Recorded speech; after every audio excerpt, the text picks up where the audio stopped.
Welcome to Book Nibbles. Big ideas, small bites. John Fitzgerald Kennedy's life as Robert Dallek presents it in An Unfinished Life. John F. Kennedy, 1917–1963, is both a story of extraordinary promise and extraordinary struggle, one that combines immense privilege with profound suffering, dazzling charm with deep vulnerabilities, soaring achievements with tragic incompletion. To understand the full measure of Kennedy's brief but momentous journey, Dallek sets him against the backdrop of the Kennedy family dynasty, the ambitious aspirations of his father Joseph P. Kennedy, and the turbulent tides of 20th-century America. The book is not merely a recounting of events, but a probing examination of how personality, health, ambition, politics, and history converged in the life of a man who would inspire millions and leave the world wondering what might have been had he lived longer. Kennedy was born into wealth in 1917, the second son of Joseph and Rose Kennedy, and from the beginning his family's name carried with it expectations of greatness. Joseph Kennedy was not content with being a wealthy businessman. He wanted to found a dynasty, one that would achieve power in politics and endure through generations. For Joseph, every child's life was a project in this grand ambition. John, known as Jack, was not the star of this plan at first. His older brother, Joseph Jr., was groomed as the heir to political greatness. Jack was frequently ill as a child, plagued by a series of maladies that would continue to haunt him throughout his life. He was slender, often bedridden, and appeared unlikely to fulfill the role of dynastic leader.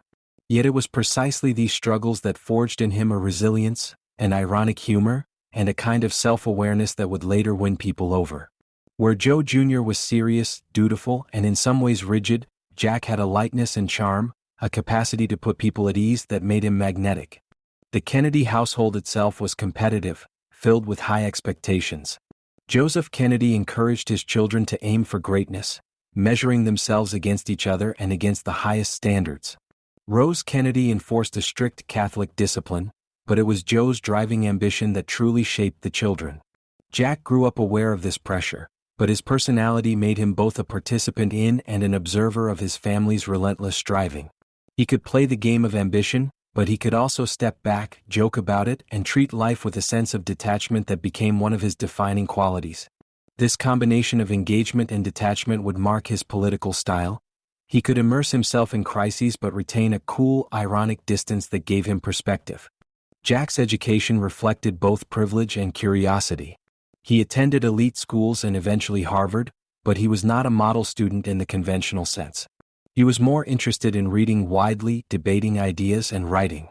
His senior thesis at Harvard, later published as Why England Slept, analyzed Britain's failure to prepare for the Nazi threat. This was more than an academic exercise. It reflected Jack's early fascination with world affairs, his skepticism of complacency, and his ability to articulate ideas that resonated beyond the classroom. Already he was shaping himself as a man of international vision, one who saw the dangers of isolationism and the necessity of American engagement in the world. World War II became the crucible in which Jack Kennedy's character was tested and revealed. While his health might have excused him from military service, Jack insisted on joining the Navy. His father pulled strings to help him get in, but once there, Jack proved himself. Assigned to command a patrol torpedo boat, PT-109, in the South Pacific, he faced one of the defining moments of his life when his boat was rammed and sunk by a Japanese destroyer. The survival and rescue of his crew, which he accomplished by towing an injured man through the water with a strap clenched in his teeth, became the stuff of legend. The episode showed his physical courage, his loyalty to his men, and his capacity for leadership under extreme duress. It also gave him a story that would later be invaluable in politics, a narrative of heroism that counterbalanced his otherwise privileged background. Yet the ordeal also worsened his health, aggravating his back problems and leaving him with chronic pain. Jack returned from the war a hero, but also a man whose body would never fully recover from the ordeal. The Kennedy family's political plans suffered a devastating blow when Joe Jr., the Golden Son, was killed in the war during a dangerous bombing mission. Suddenly, Jack became the focus of his father's dynastic hopes. Though he was initially uncertain about politics, journalism appealed to him as a career. Jack was drawn into the family mission. With his father's financial backing and connections, Jack ran for Congress in 1946 from Massachusetts and won. His campaign reflected what would become a Kennedy hallmark: energy, personal contact, and the ability to connect with voters on a human level. Jack was not a natural orator in the traditional sense, but he had a conversational style that felt authentic, and his youth, good looks, and war record gave him a powerful appeal. In Congress and later the Senate, Jack was not the most active legislator, but he was a careful student of politics and policy. He cultivated relationships, observed the workings of government, and positioned himself for higher office. He was cautious, often avoiding taking bold stances that might alienate potential supporters, but this caution was balanced by an underlying ambition. He had a sense of timing, of waiting for the right moment to advance. His health problems, Addison's disease, severe back pain, recurrent infections, were a constant shadow, sometimes requiring hospitalizations and surgeries that nearly killed him. Yet he concealed the extent of his illnesses, projecting an image of vigor and vitality that contrasted sharply with his private reality. This duality, public vigor and private fragility, was one of the central paradoxes of his life. Jack's personal life also reflected contradictions. His marriage to Jacqueline Bouvier in 1953 seemed to complete the picture of a young, glamorous political couple. Jackie's elegance, intelligence, and style enhanced Jack's appeal, and together they became a symbol of sophistication. Yet Jack was notoriously unfaithful, engaging in numerous affairs that he went to considerable lengths to keep discreet. His charm and appetite for risk extended into his private relationships, creating tensions in his marriage that Jackie endured with a combination of grace and suffering. Their union, despite its strains, became one of the most iconic partnerships in American political history, partly because of the image they projected and partly because of the way Jackie complemented Jack's political career with her cultural flair. The 1960 presidential campaign was the defining contest of Kennedy's career, and Dallek presents it as a masterpiece of modern politics. Facing Vice President Richard Nixon, Kennedy had to overcome doubts about his youth, his Catholic faith, and his relative inexperience. The campaign was meticulously organized, fueled by his father's money, and driven by Jack's relentless energy. The turning point came in the televised debates, where Kennedy's poise, confidence, and good looks contrasted with Nixon's tired and haggard appearance. Millions of viewers who watched on television thought Kennedy had won, while those who listened on radio judged it more evenly, but in the television age, appearance and demeanor mattered, and Kennedy had mastered them. His campaign slogan of "Getting America Moving Again" captured the sense of vitality and change that he embodied. His narrow victory over Nixon made him the youngest elected president in American history and the first Catholic to hold the office. As president, Kennedy projected an image of vigor and youth, symbolized by the idea of Camelot that Jackie would later evoke. His inaugural address, with its famous call to "Ask not what your country can do for you, ask what you can do for your country," captured the spirit of idealism he wanted to inspire. Kennedy sought to blend realism with idealism, projecting confidence in America's leadership role in the world while appealing to a new generation's sense of responsibility. His administration attracted bright young advisors, dubbed the best and the brightest, and sought to bring energy and intellectual rigor to government. Yet Kennedy's presidency was immediately tested by crises. The Bay of Pigs invasion in 1961 was a fiasco. Planned under the Eisenhower administration but executed under Kennedy, the attempt to overthrow Fidel Castro using Cuban exiles collapsed disastrously. Kennedy took responsibility, admitting error, which bolstered his credibility even as it damaged his administration's standing. The failure taught him the limits of military intervention and the dangers of relying too heavily on expert advice without questioning assumptions. It also deepened his skepticism about military and intelligence recommendations, shaping his cautious approach in later crises. Kennedy's handling of the Cuban Missile Crisis in 1962 stands as his greatest triumph. When U.S. reconnaissance revealed Soviet missiles being installed in Cuba, the world teetered on the brink of nuclear war. Kennedy rejected calls for immediate airstrikes and invasion, instead imposing a naval quarantine and demanding the missiles' removal.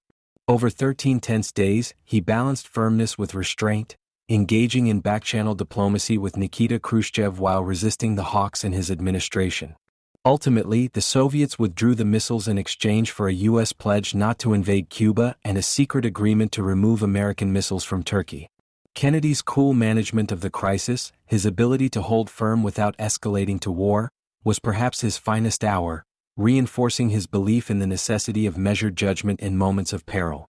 Domestic politics presented Kennedy with different challenges. His ambitious proposals for civil rights legislation and economic reform often stalled in Congress, where Southern Democrats resisted change. Kennedy was cautious in pushing civil rights early in his presidency, fearing a backlash, but as the movement intensified, with sit-ins, freedom rides, and Martin Luther King Jr. as leadership, he became more engaged. In 1963, he delivered a landmark speech calling civil rights a moral issue, laying the groundwork for the legislation that would pass under Lyndon Johnson after his death. On economic issues, he promoted tax cuts to stimulate growth and supported investments in space exploration, most famously pledging to land a man on the moon by the end of the decade. This bold vision symbolized his belief in American ingenuity and leadership. Kennedy's presidency was also marked by his management of alliances and foreign crises beyond Cuba. He confronted Khrushchev in Vienna in 1961, where the Soviet leaders sought to intimidate him, leaving Kennedy shaken but resolved to stand firm. The Berlin Wall crisis tested his resolve, and though he could not prevent its construction, his famous declaration in Berlin, Ich bin ein Berliner, would later symbolize solidarity. In Southeast Asia, Kennedy faced growing dilemmas in Vietnam, where U.S. support for the South Vietnamese government deepened.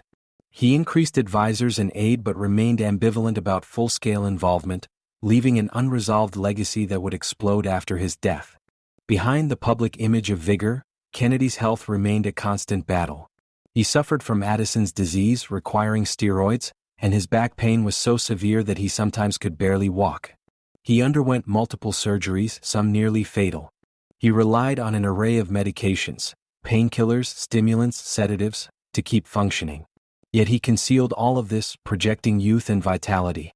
His ability to endure physical suffering while maintaining his public duties was remarkable, but it also reflected the immense effort required to sustain the image of vigor central to his political identity. Kennedy's charisma was undeniable. He had an ease with the press, holding live televised press conferences where he displayed wit, quick thinking, and candor that won over the public. He cultivated a relationship with the American people that felt direct and authentic. Jackie's presence added to the aura, bringing culture and glamour to the White House. Together, they transformed the presidency into a symbol of style and modernity, a far cry from the staid image of previous administrations. The arts were celebrated, French culture was embraced, and the White House became a stage for a new vision of leadership. Tragically, Kennedy's life and presidency were cut short on November 22, 1963, when he was assassinated in Dallas, Texas. The shocking violence ended his life at the age of 46, leaving behind a grieving nation and a world filled with speculation about what might have been. Dallek portrays the assassination not as the defining moment of Kennedy's life, but as the abrupt termination of a career that seemed still in its opening chapters. Kennedy had not yet completed a full term. His legislative achievements were limited compared to the promise he embodied. Yet his style, his handling of crises, and his inspirational leadership left a deep imprint on American memory. The title of Dallek's book, An Unfinished Life, captures the essence of Kennedy's story. He was a man of contradictions, privileged yet plagued by illness, disciplined yet reckless, idealistic yet pragmatic, faithful in public duty yet unfaithful in private life. His presidency was marked by both failures and triumphs, caution and boldness, limitations and inspiration. Above all, he represented potential, the possibility of what a new generation of leadership could bring. His death froze that potential in time, leaving an enduring sense of loss and speculation. Would he have withdrawn from Vietnam or escalated? Would he have achieved sweeping civil rights reform or stumbled against congressional resistance? Would his vision of a new frontier have reshaped America more profoundly had he lived? These questions linger, unanswerable, fueling the fascination with his life. Dallek's portrait is neither hagiography nor hatchet job. He acknowledges Kennedy's flaws, his reckless personal behavior, his reliance on secrecy about his health, his sometimes cautious politics. But he also highlights his courage, intelligence, and capacity to inspire. Kennedy emerges as a complex, human figure, not a myth but a man who achieved greatness despite immense challenges. The enduring appeal of his story lies in this complexity, in the sense that he was at once ordinary in his struggles and extraordinary in his achievements. In recounting Kennedy's life, Dallek emphasizes the interplay between personal health and public leadership, between image and reality. Kennedy's lifelong battle with illness shaped his temperament, giving him a stoic endurance and a dark sense of humor. His charm was partly a defense mechanism, a way of disarming others while concealing his own vulnerabilities. His caution in politics was partly born of necessity, balancing his ambitions with the realities of a fragile body. And yet, against all odds, he rose to the highest office, navigated the gravest crisis of the nuclear age, and inspired a generation to believe in public service. The story of John F. Kennedy, as told in An Unfinished Life, is therefore both inspiring and sobering. It is inspiring because it shows how a man could overcome immense personal difficulties to lead with courage and vision. It is sobering because it reminds us of the fragility of life, the limitations of power, and the incompleteness of human endeavors. Kennedy's life was unfinished, but in its brevity it captured the imagination of millions and left a legacy that continues to resonate. His was a life shaped by family ambition, personal suffering, political opportunity, and historical contingency. A life that, though cut short, remains one of the most compelling stories in American history. And that's it. An Unfinished Life, John F. Kennedy, 1917 to 1963 by Robert Dallek. Thanks for listening to Book Nibbles. If you enjoyed this bite-sized book, don't forget to subscribe for more quick, insightful summaries. See you in the next nibble.